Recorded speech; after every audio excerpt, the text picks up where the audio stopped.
Well, we want to take a moment right now and just welcome everyone.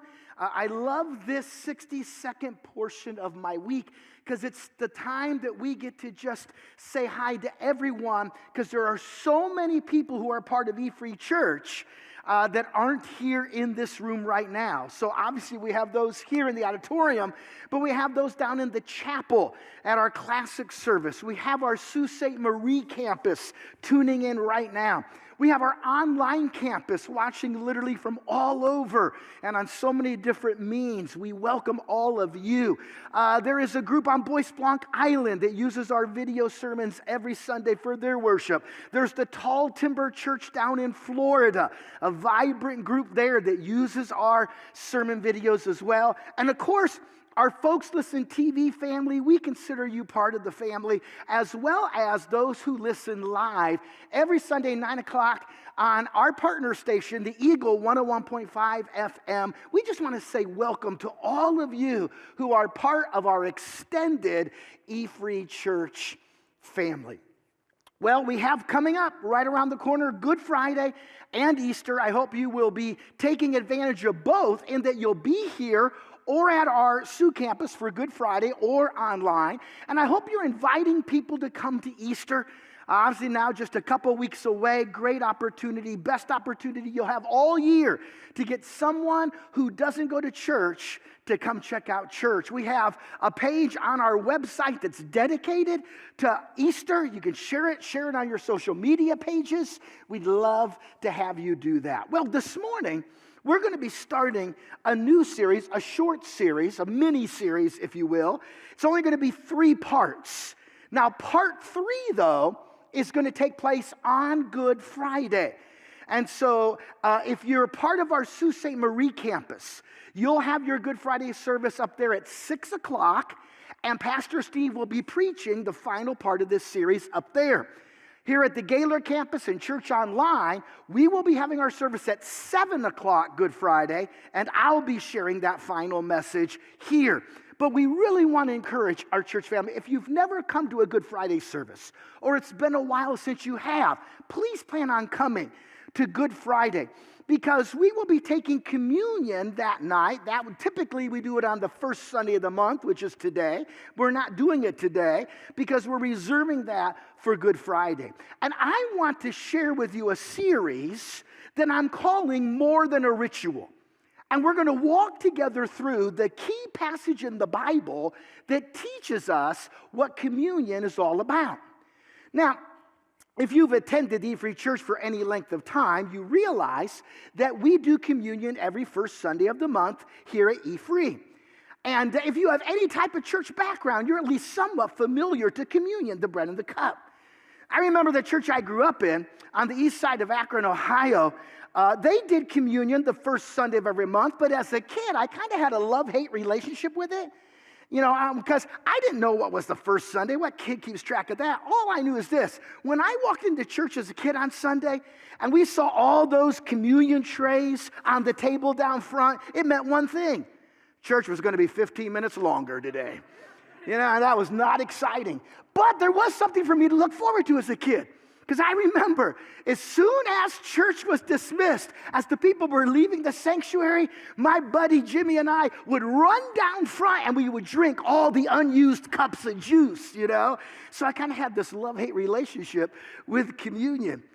My fear is that over time, communion can easily become simply a ritual. Something we do, why? Because it's the first Sunday of the month or whatever. And so I want us to look at this passage in preparation of Good Friday. And my prayer is that Good Friday might just be the most special communion you've ever been part of. Now, as we talk about communion, keep in mind that there are 2 primary ordinances given in the Bible for the New Testament church. One is baptism, and one is communion. Now, we're looking obviously at communion. Now, but keep this in mind. Both of these ordinances, why are they important? Why do we still do them? Here's why. We do them because both baptism and communion were ordinances that were instituted by Jesus. Man didn't come up with the idea. This wasn't something the elders came up with in a smoke-filled room after we decided on what our secret handshake would be. That's not what it is. Jesus put it in place. In fact, we know that about baptism because in Matthew chapter 28, when Jesus gives the Great Commission before he ascends into heaven, he says this, "Go therefore and make disciples of all the nations, baptizing them in the name of the Father and of the Son and of the Holy Spirit." So Jesus is the one who instituted it. He's also the one who instituted communion. And we'll look at this passage in a little more detail in a minute, but look at 1 Corinthians chapter 11, beginning in verse 23. Paul says, "For I received from" who? The Lord. "That which I delivered to you, that the Lord Jesus, in the night in which he was betrayed, took bread, and when he given thanks, he broke it and said, 'This is my body, which is for you. Do it in remembrance of me.' In the same way, he took the cup also after supper, saying, 'The cup is the new covenant in my blood. Do this as often as you drink it in remembrance of me.'" So Jesus is the one who went. That's why we do it. We do it because Jesus instituted it. But not only did Jesus institute both baptism and communion, but he set the example. He set the example for both. He himself was baptized. We read about that in Matthew chapter 3, verse 13. Let me show it to you. It says, "Then Jesus arrived from Galilee at the Jordan River, coming to John, to be baptized by him. But John tried to prevent him, saying, 'I have need to be baptized by you, and you come to me?'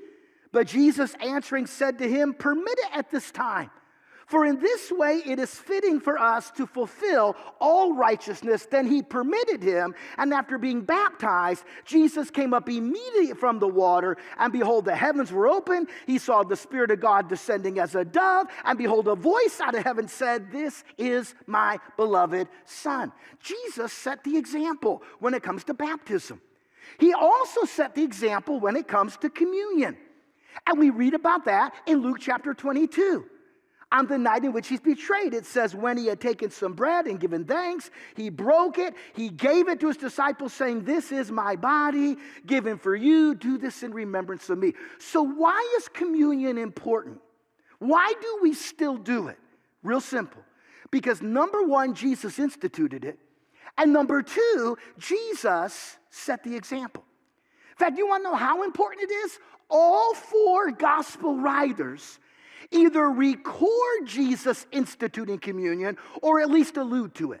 Matthew, Mark, and Luke record it. John alludes to it. Now, when you read through the Gospels, you'll discover there are very few things you'll find in all four Gospels. Of all the miracles Jesus performed, only one of them can be found in all four Gospels. But communion is found or alluded to in all four because it's that important. It's so important that Paul gives us clear teaching on its importance in 1 Corinthians 11, a passage we're going to study over the next 3 messages. That's how important communion is. It's not only discussed in the Gospels, Paul also teaches on it in the epistles. In fact, when you go back to the early church, you discover just how important communion was. Now, the early church in the book of Acts begins in Acts chapter 2 on the day of Pentecost. And 3,000 men plus women and children come to faith in Jesus that day. The church is born. And we learn at the end of chapter 2 what characterized that early church. And one of the verses that describes it is Acts chapter 2 and verse number 46.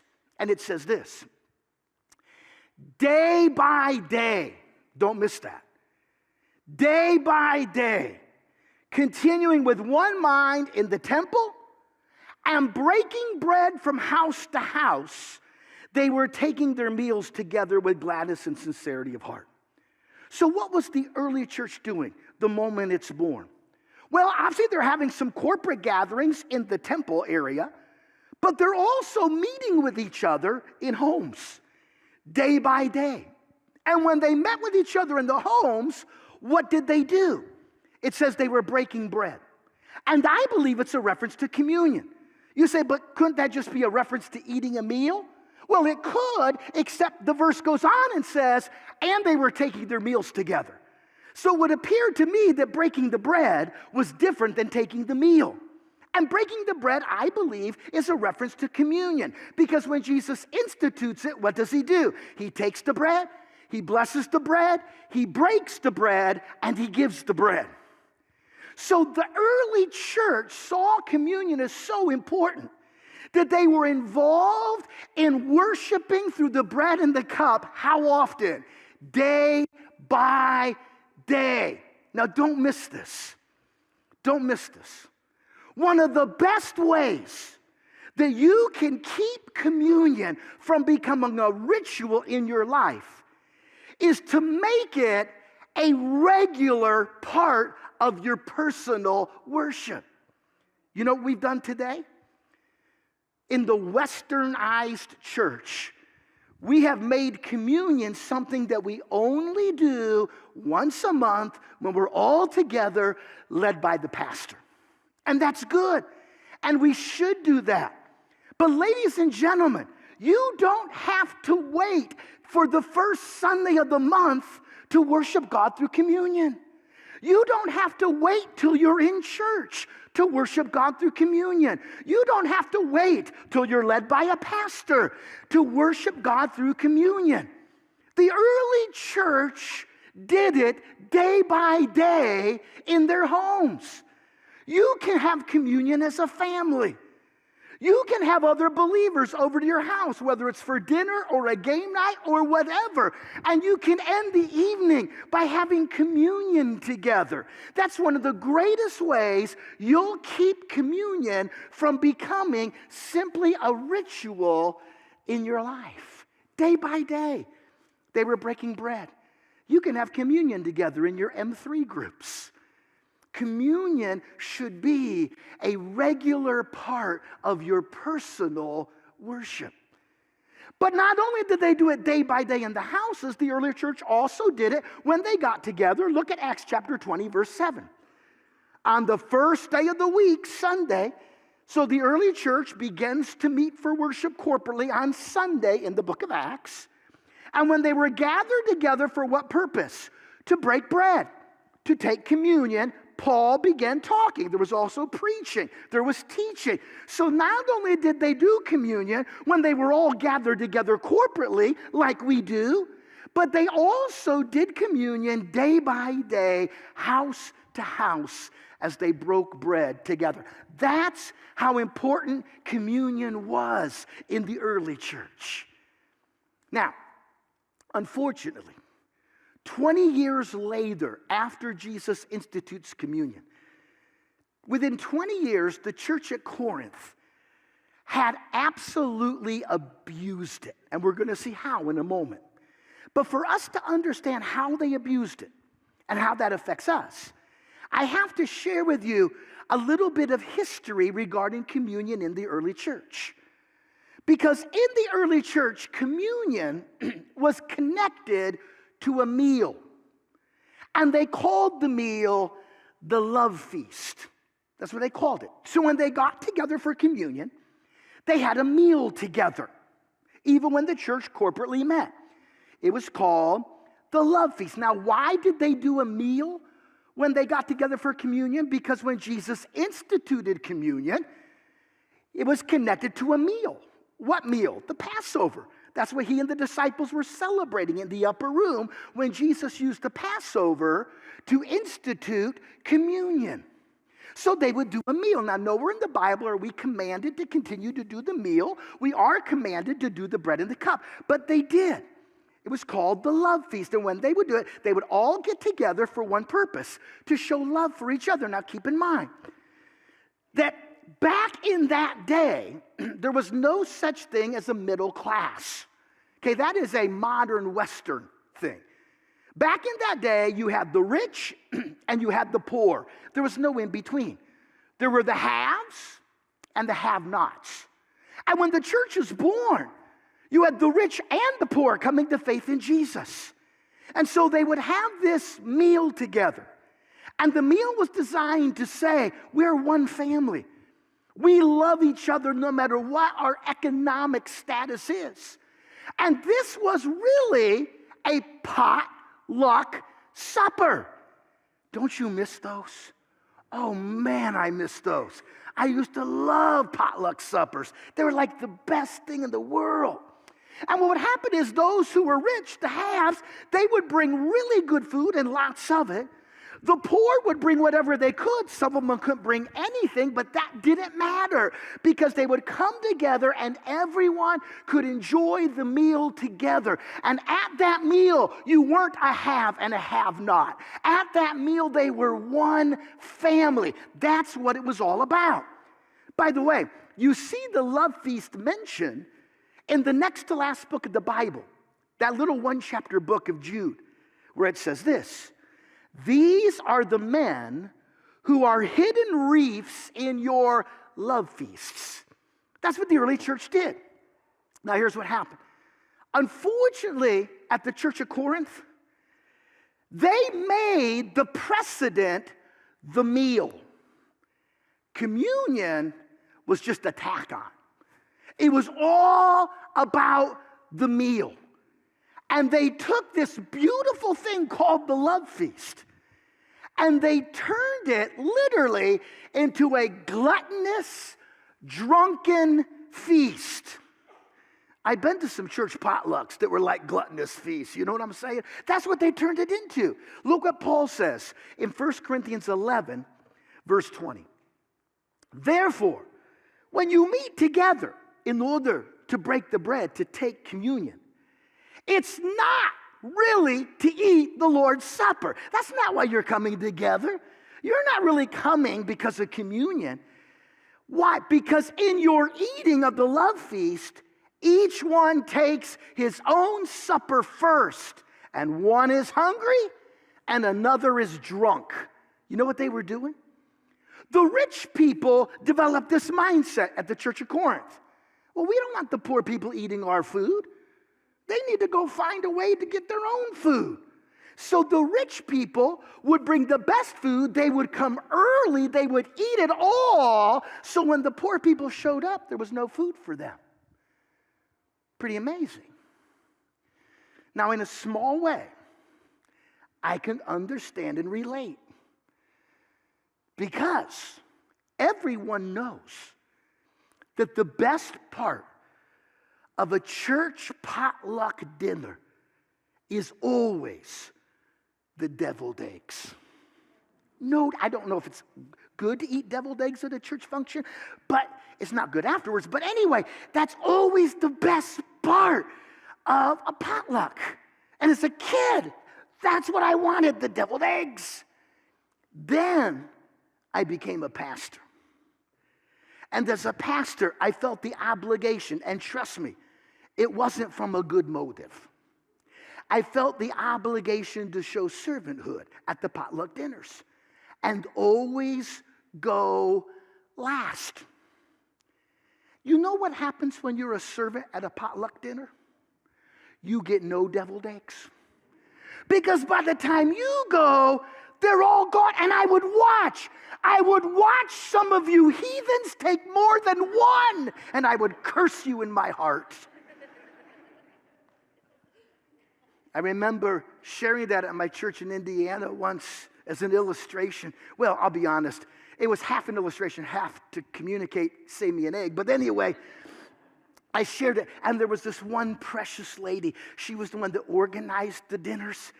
From that day on, she always saved me a deviled egg. She's a saint. I think it was Mother Teresa. She's a saint. Well, in the church at Corinth, they would come early, eat all the food. Folks, listen. When you come early and eat your own food, it's no longer a potluck dinner, right? And that's what they were doing. But it wasn't just that. You know what else the verse says they did? They got drunk. Yeah, at the church of Corinth, communion in the bulletin was a BYOB event. They brought their own bottles. They got drunk. They didn't come because of communion. They came to satisfy their appetites. That's why in 1 Corinthians 11:33, Paul says this to them. When you come together to eat the love feast, Wait for one another. Don't start before the poor people get there. In verse 34, he says this, if you're hungry, eat at home. Because that's not the purpose of the love feast. The purpose is to show love for everybody and prepare your heart in unity to take the bread and the cup. And because of the way that the church at Corinth was abusing the meal, the love feast, their participation in the ordinance of communion became a mockery. By the time the night got around to the bread and the cup, they had already feasted on their appetites, and many were drunk. A far cry, isn't it? From what Jesus did 20 years before that.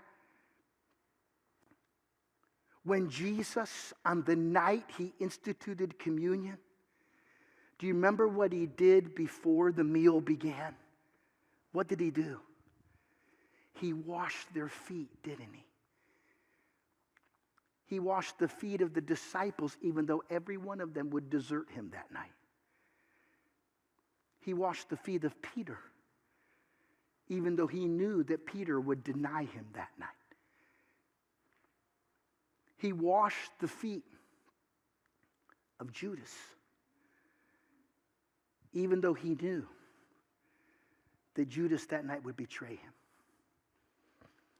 I love what I heard Andy Stanley say one time. What do you do when you're the most powerful man in the room? You serve others. That's the heart of Jesus when he institutes communion. But within 20 years, the church at Corinth had abused it to such an extent that God began to discipline them. 1 Corinthians 11, verse 29 says this, he who eats and drinks, meaning the Lord's Supper, the bread and the cup, drinks judgment to himself if he does not judge the body rightly. And for this reason, because you have made a mockery of communion, many among you are weak and sick, and a number of you sleep. And in the New Testament, sleep is a euphemism for being dead. That's how serious Jesus took communion. So when Paul writes this passage, he begins by correcting the church. He's not writing to commend them because at least they're taking communion. He's writing to correct them because they're making a mockery of it. They've made it a ritual. So he says in verse 17 of 1 Corinthians 11, in giving this instruction, I do not praise you. See, some of them would be saying, well, at least we take communion. Don't we get credit for that? And you know what Paul says? He says, I don't praise you because when you come together for communion, you're not coming for the better, you're coming for the worse. Paul's saying this, yeah, you might be taking communion, but guess what? You're really hurting your walk with Christ. You're not helping it. You're hurting the life of the church. You're not helping it. You don't get brownie points just for showing up. That's what Paul's saying. I don't praise you. In verse 22, he says, what shall I say to you? Shall I praise you because at least you're showing up? No, in this I will not praise you.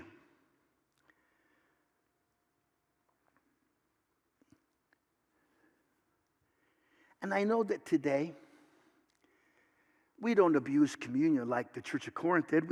We don't have a love feast with it, although I think maybe sometime we should. We don't have time to put together this year, but maybe next year for Good Friday, we ought to do a love feast with communion. And everybody brings deviled eggs.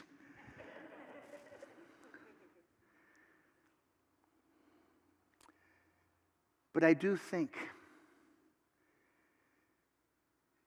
that in a similar way, we often abuse communion. In a very similar way, we too can be guilty of making a mockery out of it. And let me show you how. Because you see, everything I've talked about regarding the church of Corinth, they're just the layers of the onion. And by the way, if you bring deviled eggs, please don't put onions in them. But no, that's just the layers of the onions. And when you peel back the layers, you get to the core problem.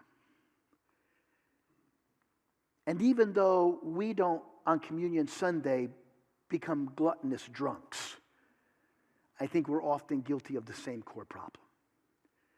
What's the core problem? Well, the abuse of the Lord's Supper at the church of Corinth was founded at its core in division and disunity.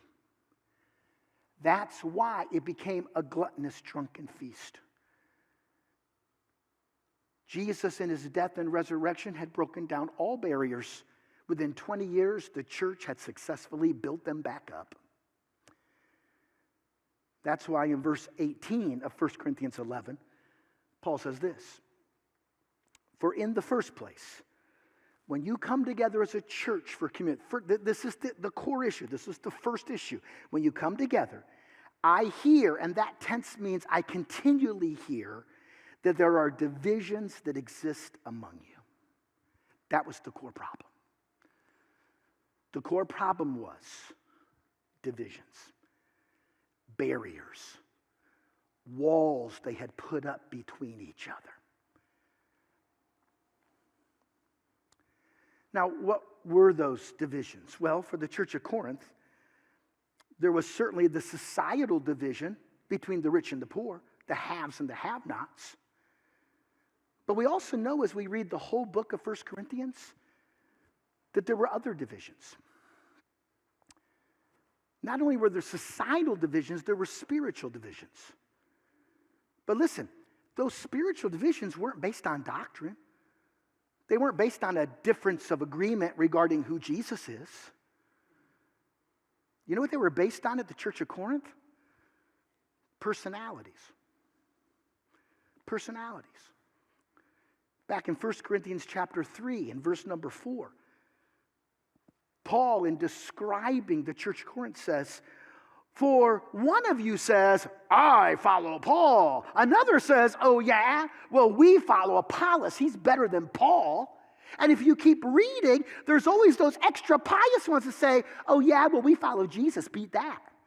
Because whenever you don't know the answer in church, just say Jesus. 9 out of 10 times you're right.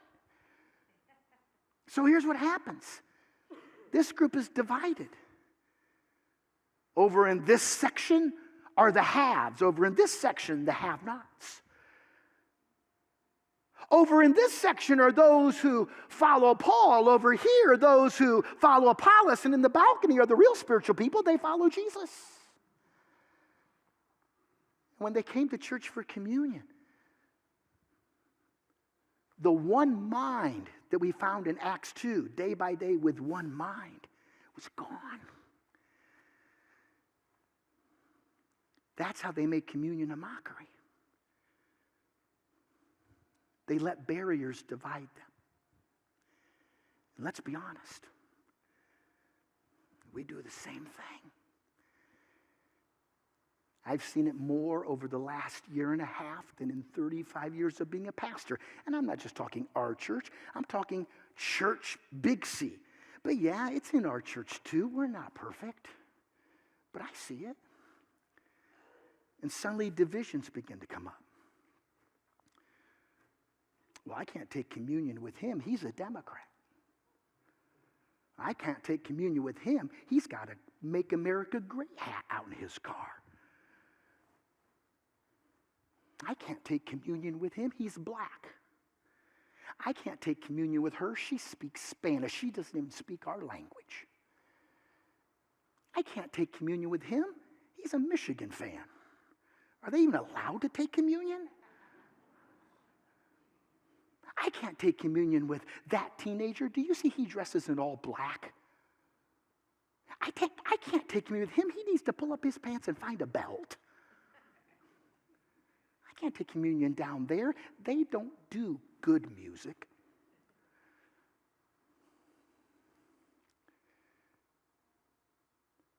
why is she still wearing a mask? I can't take communion with you. You haven't been vaccinated. And I could go on and on and on. And ladies and gentlemen, would you please understand? Jesus died to tear down the barriers. Why do we keep building them back up? You see, when we come together for communion, whether it's the first Sunday of the month or Good Friday or whatever it is, all the barriers, all the titles get checked at the door, because when you come to the Lord's table, when we come to the Lord's table, we only come in one classification. We are all sinners saved by grace. That's it. All the other barriers don't matter. They don't count. Who cares? And when you and I bring divisions and barriers into the worship, we are making the same mockery of communion that the early church did in the church at Corinth.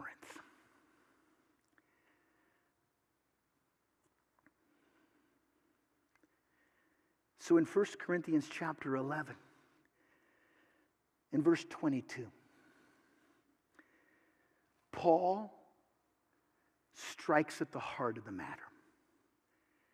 He shows the utter foolishness of their actions. The utter foolishness of bringing divisions into the church because of political things and cultural things and personalities and opinions and preferences that have nothing to do with doctrine. And he asks some questions that had to sting as the church at Corinth read them. Paul's saying, why do you do this? Why do you make such a mockery? Why do you come early and eat all the food so poor people can't get it? Why do you get drunk before you take the bread and the cup? He says, is it because you don't have houses to eat in? Is that the problem? Is that why you come and turn this into a gluttonous drunk? Is it because you don't have anywhere else to go? Is that why you do it? He says, or, and here's the one that really stings. Do you despise the church of God that much?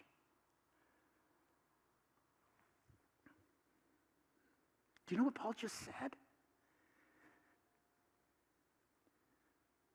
When you allow those type of non-doctrinal, non-essential divisions and barriers into the church, what you're really showing is that you despise the church. When you fight for your preferences, your way, when you manipulate the congregation so you get a deviled egg,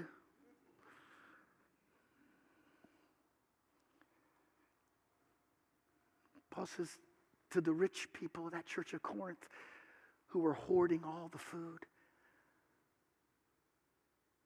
he's saying basically this: why would you hate those same poor people who Jesus died for?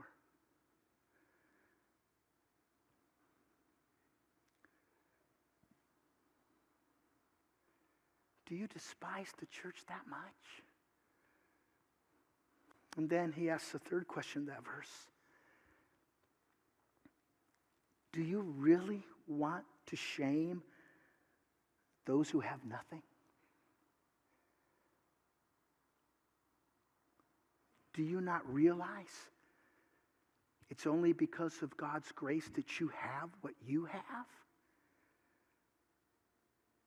Do Do you not realize how hard it is for those folks to even show up when they can bring nothing or just can bring some peanut butter sandwiches? And they feel embarrassed to even come into the room? Why would you want to shame them?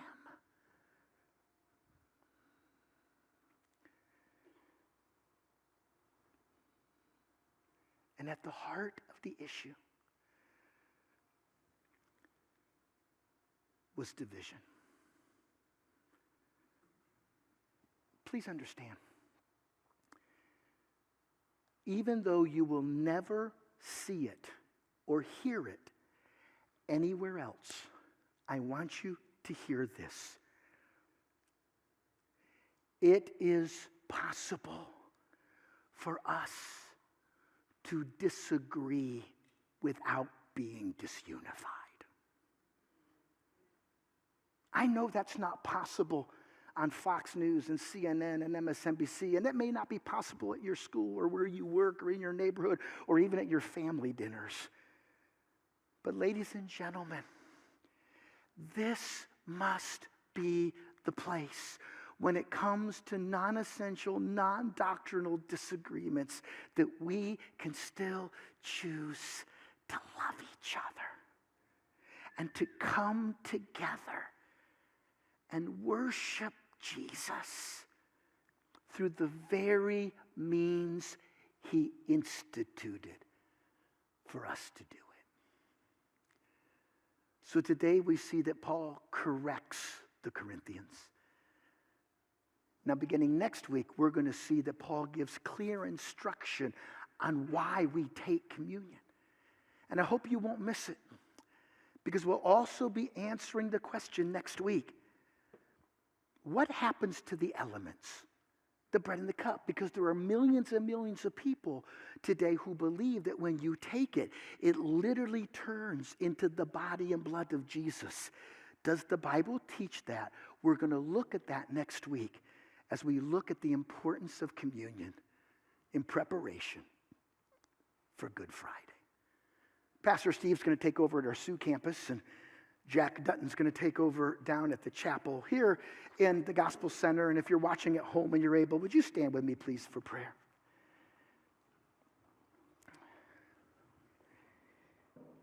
Father, the more I've studied the last few weeks what communion is all about, the more I find myself anticipating Good Friday. And the more I've had to examine my own heart.